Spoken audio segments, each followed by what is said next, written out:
get started. Nearly everyone is here. We had in the lab the idea of crossing the bridge, right? So we were going to look at crossing the bridge. And so we're going to look at the generic situation where we have n people. So n people,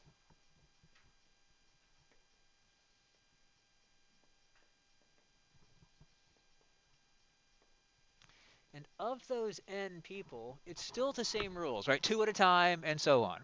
Now, what's going to happen in a valid solution to this problem? What happens every single time someone crosses the bridge? We're imagining we set it up that we're starting on the left and ending on the right. So what happens in left to right crossings?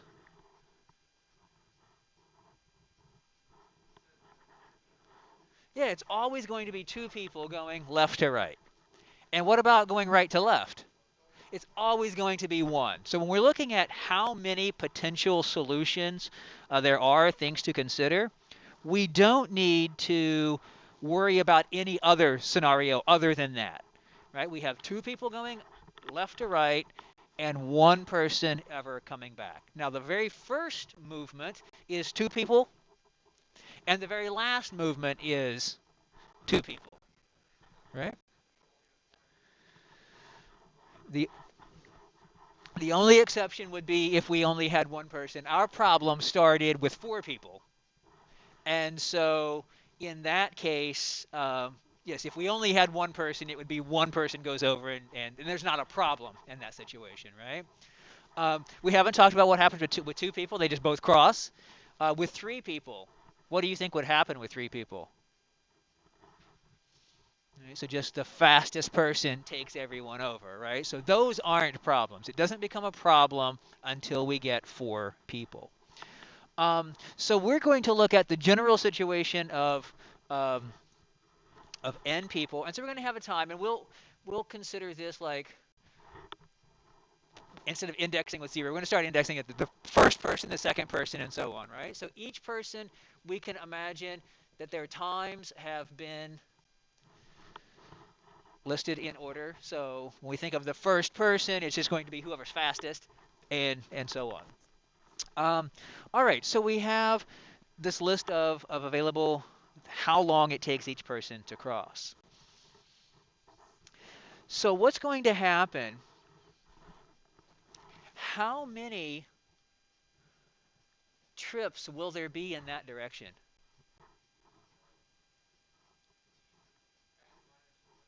Yeah, so there would be n minus 1 trips in that direction. And how many trips in this direction?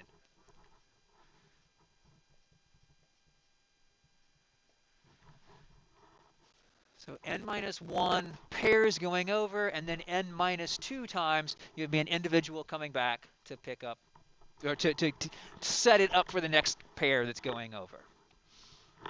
Okay, so in that problem, the very first one, I ask you to tell me um,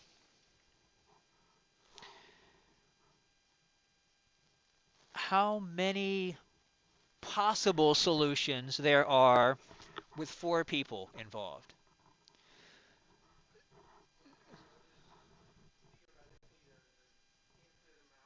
Mm,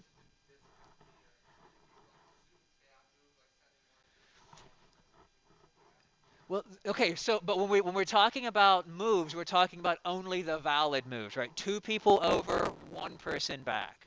So we don't have to consider invalid solutions. A valid solution will only ever involve two over, one back, and this many trips in each direction, right? So it will never involve just sending someone walking back and forth, 50 times with the flashlight. That's not part of a valid solution. So when we say a valid solution, we are talking about just the ones that fit the requirements. So what's going to happen with four people? All right. So what's going to happen with the four people? We're going to choose two of them to go over. Now, what do we know about those choices? Some of those choices are going to be bad choices, but the idea is we're not trying to predetermine by brute forcing, we're not trying to predetermine whether it was going to turn out to be a good solution or not. So there are 6 ways to pick the first 2 people to go over. So at that point, we have 2 people on this side and 2 people over there. Yeah, and then we have to choose somebody to come back. And at that point, we have 3 people.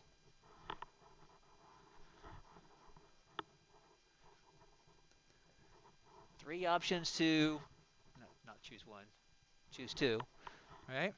We're picking 2 of these people to go over. So now we have this. And now we're going to pick one of them to come back. And then there's only one option. Those 2 people come on across. Right? So what happens? 6 times 2 times 3 times 3. 108 different ways that we could create legitimate solutions or legitimate that follow the rules at least, right? Now, what's going to happen of those 108? A lot of those are bad, right? A lot of those are basically the same people crossing, but maybe the order has changed a little bit in terms of we saw together that person 1 came back one time and then person 2 came back a different or something, right? We could swap that order. So all of those are part of it. What is also part of this? Part of this is the slowest person being the one who runs back and forth. But in brute force, we have to make sure we've tried every possible situation. In every possible situation, there are 108 of these. What happens if we increase this to 5 people?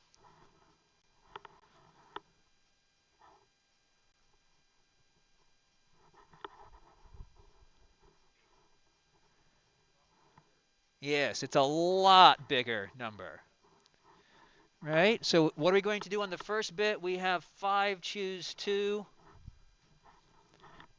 options of who goes over first, right? And then we have one person comes back, and then we have 4 choose 2 of who's going next. And this number is not just a little bit bigger than 108. It's a lot bigger, right? 4,320 ways with 5 people.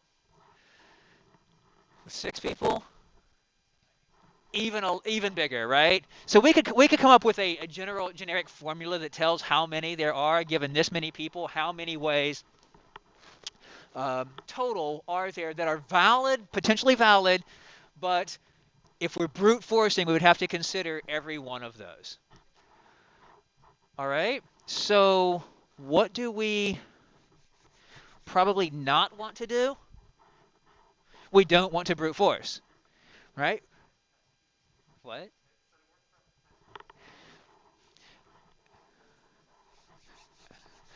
Okay, so you were able to brute force and you're sure that you have the right answers all the way up to 10 people. So if we have every possible scenario, then brute forcing, even though we know a lot of those are bad, we can, 108 things. Yeah, we could calculate 108 different trips pretty quickly. Could we calculate 4,000 trips pretty quickly? 4,000 different solutions? Yeah, right? Uh, but eventually, this number gets too big for us to reasonably brute force our way through. So one thing would be nice is if we could somehow, in all of those possible solutions, figure out which ones are bad and that we can ignore, or figure out a better way to do it.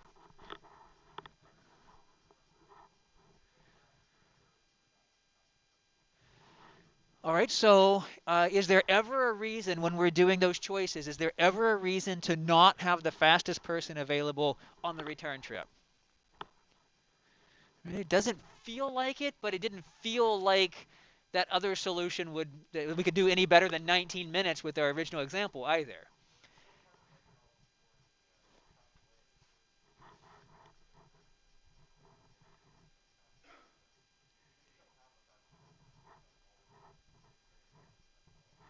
Okay, so probably there's no reason, and we need to think about it and confirm that, right? Is there any reason to not have the fastest person on a return, have the fastest person available come back? So that's one way we could tweak things, right? That's one consideration we could consider that would say instead of having to try all 4,320 of these, can we do it with in some way with fewer, considering fewer of those possibilities? Um, and there are definitely lots of multiples in there that are just variations of the same group of people. Just going, do I go in this place in the n minus one trips, or do I go later in the n minus one trips, and so on? Okay, so we can look at this from a very different perspective as well. So we're going to look at a mathematical approach. We're going to not prove our statements. We're just going to kind of make sense of them. And you'll be able to read a paper which I will provide for you um, that gives you those details, but then we're going to implement and use those details. All right, so this is from a paper by, I think it's from about 2002, by Günter Rote. And so there's a theorem that he proves in the paper that says that the minimum time to cross the bridge comes from a very limited set of possible values. All right, so the minimum time to cross the bridge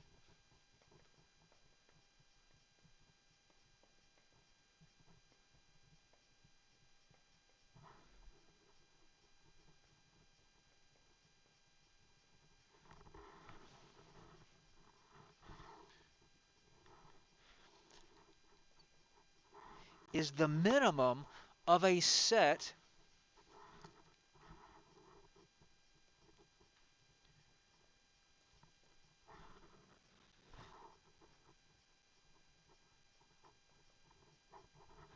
of values. And we're going to define what each of these values is in just a minute. So there are only basically n over 2 things that we have to consider. All right, so I mean, n could be an odd number, so when we do the round down.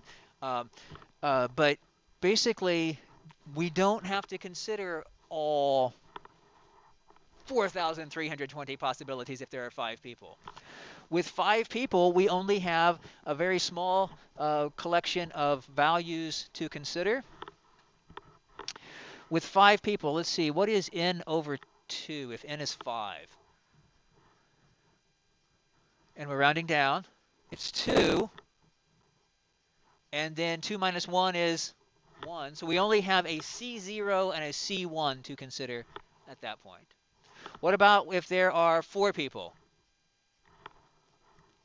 There's also only 2 possibilities. And what are the 2 possibilities? What do they turn out to be? One of those 2 possibilities turns out to be the fastest person takes everyone over, or the situation that we saw with those particular values last time where the fastest ones go over and then the 2 slowest ones go together. And we complete around that. So with 4 or 5 people, there are only 2 considerations that we have to really be worried about. We don't have to worry about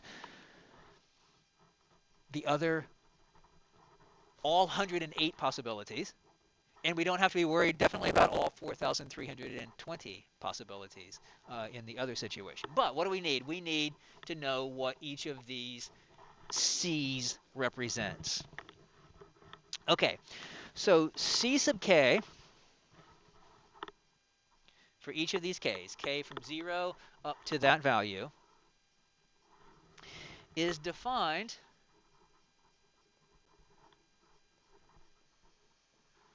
to be n minus 2 minus k times the fastest person's time.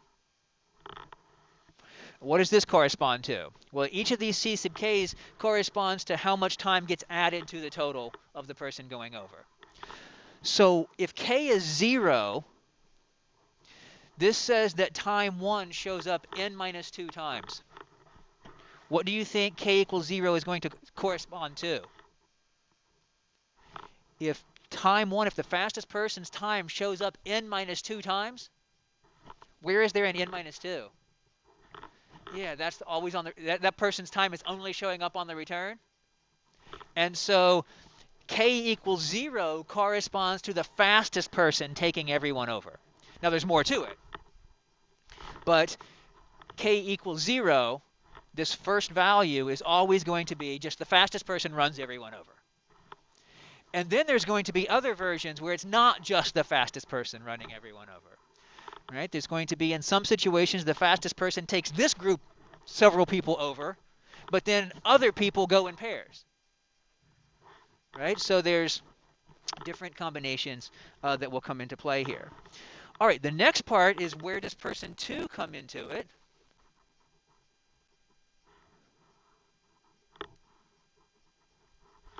Person 2, 2k plus 1 times their time. And so in this particular case, person 2's time with only 4 people was only going to, well, it shows up in the construction a certain number of times. And then we're going to add in everyone else's time. Person 3 all the way up to person n. Now, what have we done at this point so far? We've counted person 1 anytime they go back. We've counted person 2 the times they've been going back and forth. We've counted person 3, 4, everybody else. This number right now is an overcount, or potentially an overcount. What if any of these people went together? If any of these people went together, we don't count them individually. We only want to count the biggest one of those. Right? So what we have then is subtracting off a piece of this.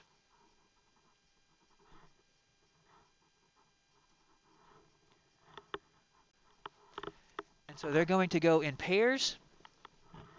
And so we end up subtracting off the smaller of the pair. So person 1's time being involved, person 2's time being involved, all the other people's time being involved added on, but then subtracting off the ones that happen to have gone in pairs. Right? And who went in pairs? Well, that depends on which k we're on. And the different k tells you who's in which pair. Right? So person 1 is taking some people. Person, at some point, you might have person 3 and 4 going together, or maybe person 5 and 6 going together, how many ever there are.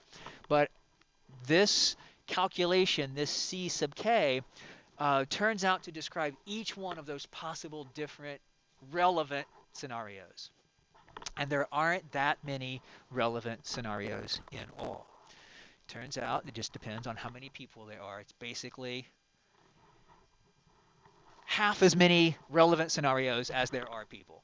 So instead of thousands of possibilities, or with 20 people, what do we have to consider? There'll be about, well, it starts at 0. So there'll be 10 of these to consider. So can we make it work for 20 people? Sure. Can we make it work for 1,000 people? Yeah, we're only calculating 500 numbers. I'm sorry. Yeah, so it's just a nice linear increase, and so we can handle lots more people, and the situation doesn't change any. All right, so what do we have? Now, where does this come from? Okay, there's a development and a proof of this value, but what does it come from? It basically comes from considering all the different ways that a person, or that the people could cross. Person 1 taking everyone, person 1 taking some of them, but others going together, right?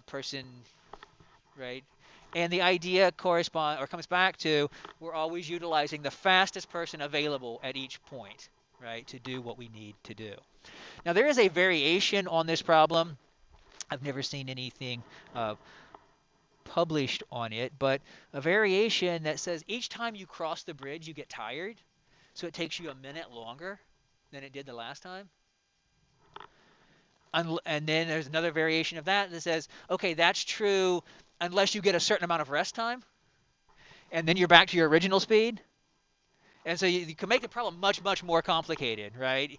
Going back and forth. Okay, now I'm tired because it's a lot of work because this bridge is in really bad shape, and I'm not just walking across a bridge. I'm, you know, whatever you have to do to get back. And so you're tired, and so your time takes long. It goes up. It would become a much more complicated scenario.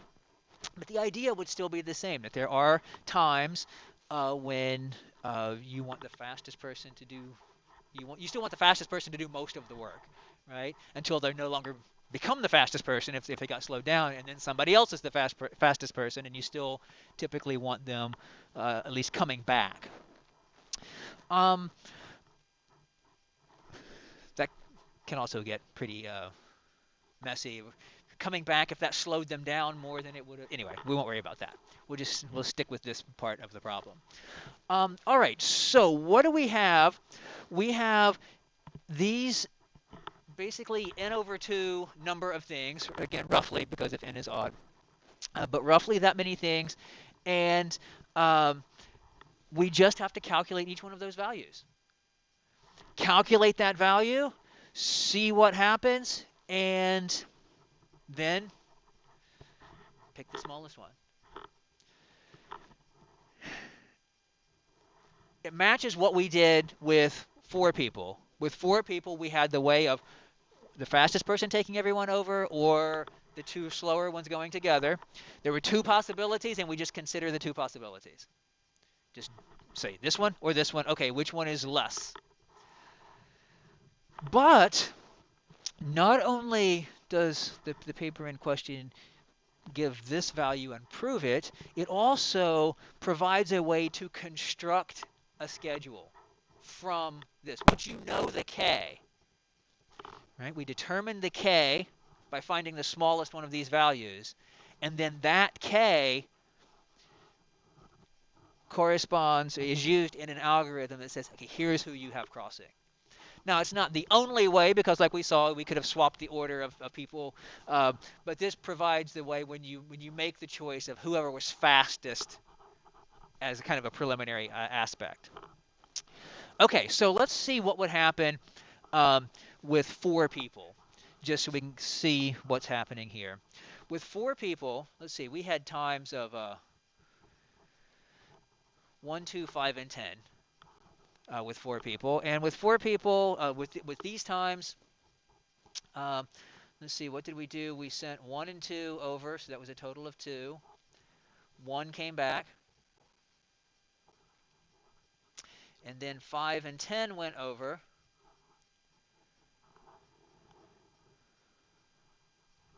And then person 2 came back. And then 1 and 2 went over. And it was that much time. Okay, I hope I didn't miscopy my formula here. I think that's correct. We'll check in just a second. Okay, so that was a total of 17 minutes. So let's see what would happen. We have n equals 4. Let's see what happens when k is 0. So we're looking at c sub 0. What do we have? We have 4 minus 2 minus 0 times person 1's time. And we'll put that in just a second. Then we have 2 times 0 plus 1 times person 2's time, plus person 3's time and person 4's time. And then what are we going to subtract?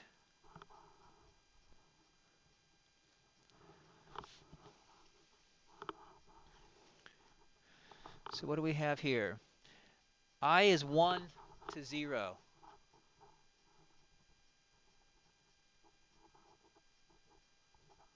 Of something. And what happens when you sum from 1 to 0? Disappears, right? Now this wasn't this situation actually. This one corresponds to what? This corresponds not to this solution, but to the solution where person 1 took everyone over, right? So person 1 and 2, 1 came back. 1 and 3, 1 came back, and then 1 and 4. So what happens? This is 2t1 plus t2 plus t3 plus t4. How many times did person 1's time get counted? Just the 2 times they came back? And everyone else got counted individually 1 time on their way over. Does that make sense? All right, so what's going to happen when k is 0? When k is 0, that part nothing gets subtracted off, because basically what does this do? Counts how many times person 1 came back, counts how many times person 2 went over, which was just once, and then counts how many times each of the others went over. All right, so C0 does do the calculation that we wanted to do. Have all this space, and I'm trying to cram it all into one little spot. So does that make sense? K equals 0 counts the situation that we said it should be counting. All right, what about when k is 1? When k is 1,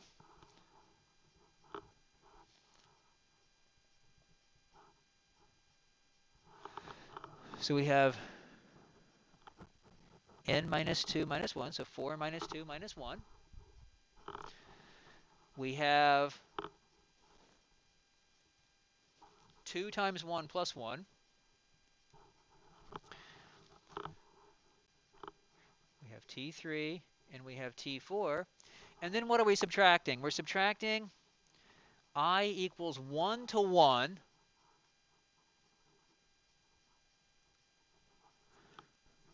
n plus 1 minus 2i, so that's 4 plus 1. Well, when I is 1, that's the only value we have. What is 4 plus 1 minus 2? 3. So what have we subtracted right here? We have subtracted time 3. All right, so what does this correspond to? 4 minus 2 minus 1 is 1. So we have t1 plus 3t2 plus t4. Now let's look at this situation. How many 1s do we have involved?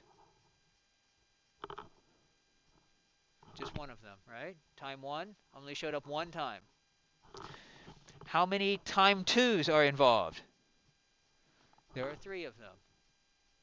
And how many time 4s? 1. Right? So C1 covers this situation when there are 4 people. All right.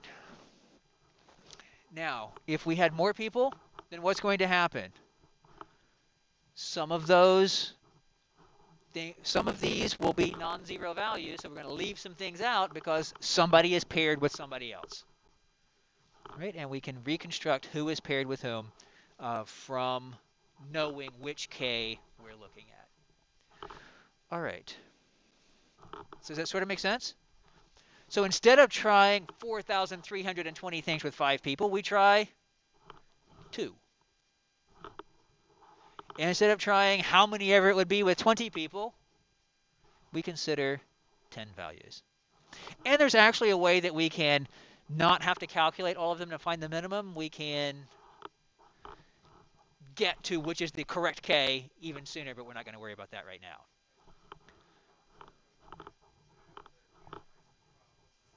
Okay, so if you found this approach, then you're in good shape, right? Because lab 1A is, now let's redo lab 1, only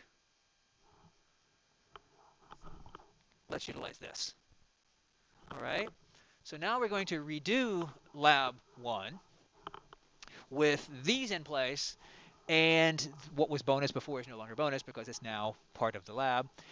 The other task is, once we know what the fastest time is,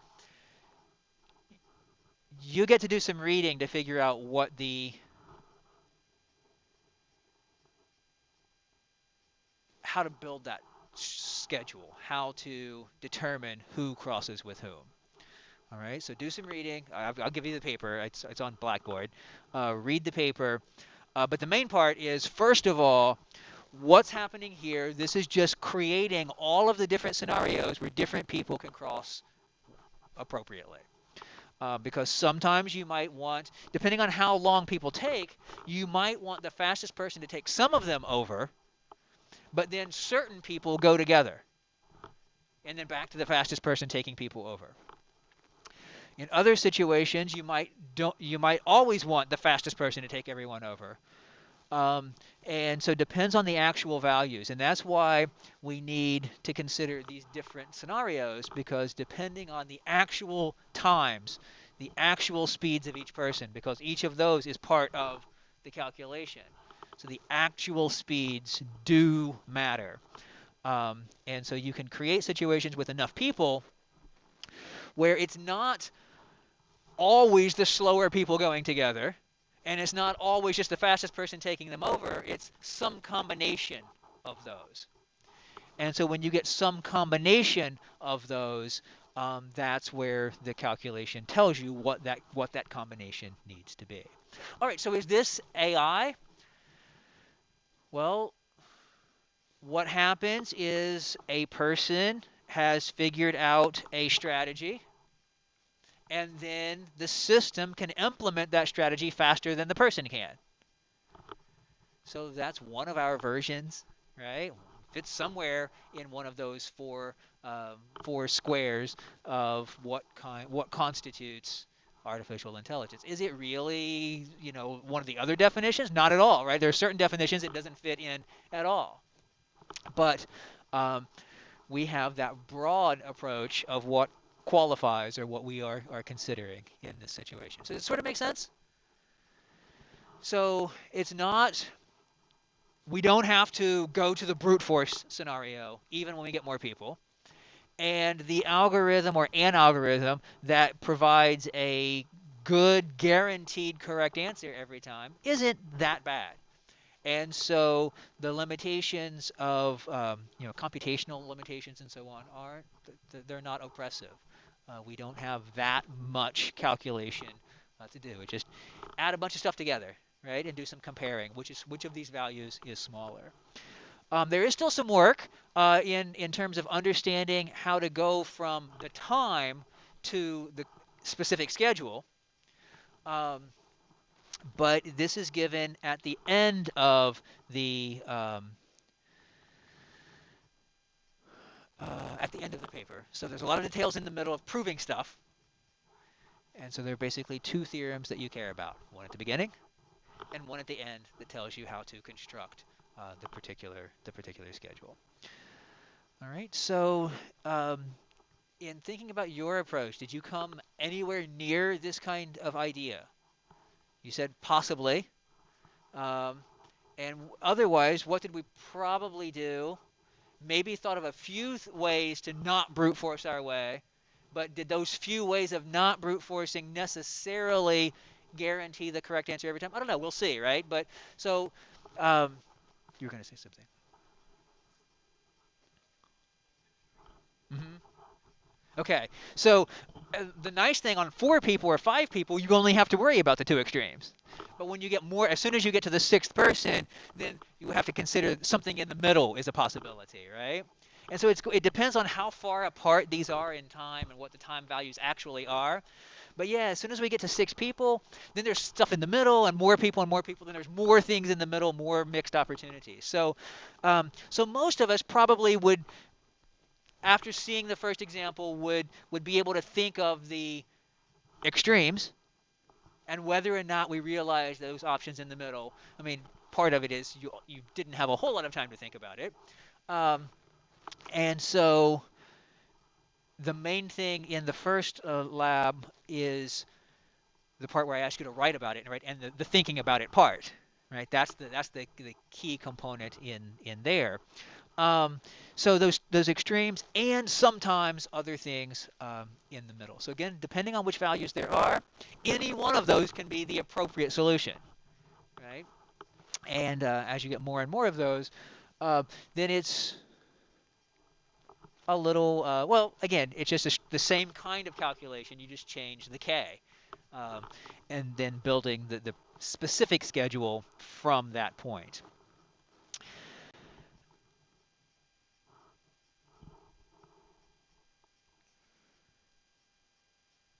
The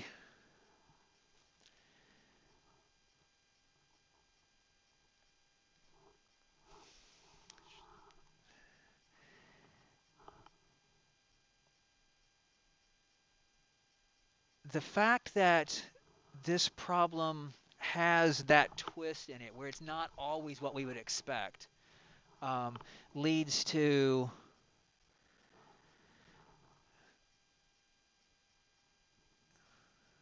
well, it leads us to ignore the other possibilities at first because we get so focused on what we think of our intuition telling us that then once we get and realize that there's this other extreme, then we tend to focus on the just the extremes.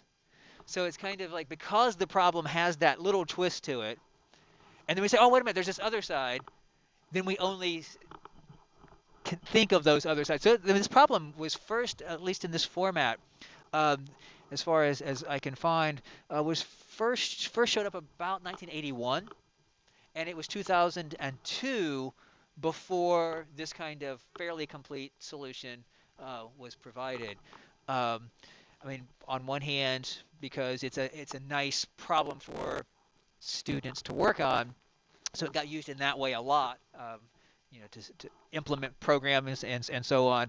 Um, but at the same time, there's that kind of twist to it, right? There's something a little off kilter that makes us stop and realize that there's something deeper in there. Now, what would we probably do if we were going to if we had the opportunity to spend more time?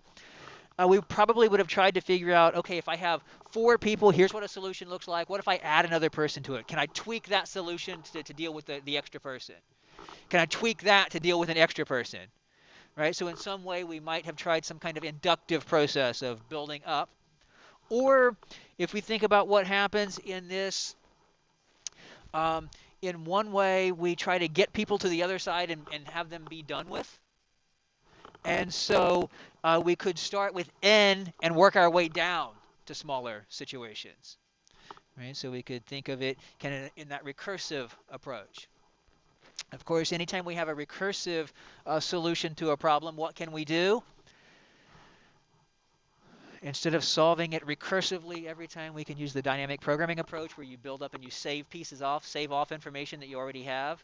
If you remember that from things like the Floyd-Warshall algorithm.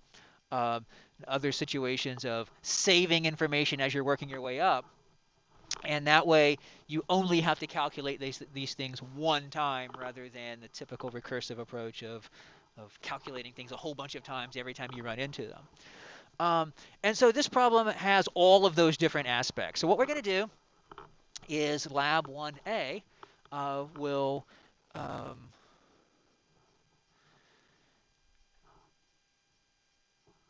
extend that Lab 1 idea. So everything that was bonus or extra in Lab 1 is now part of Lab 1A. And I'm giving you a month to do it. All right, so not you don't need a month to do it, but we have in a week we have the Global Game Jam, which I hope everyone participates in, and that's going to take out some time. Um, and so you don't wait until the end of that month allotment to work on it because you'll forget where this came from and why. And then the other part of creating the actual schedule from here will become much fuzzier. So um, you do have the video.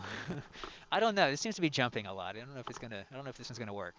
So hopefully you're taking good notes today. Um, So this tells us which this calculation tells us the actual time, the fastest time. Now, what happens if more than one of these tie?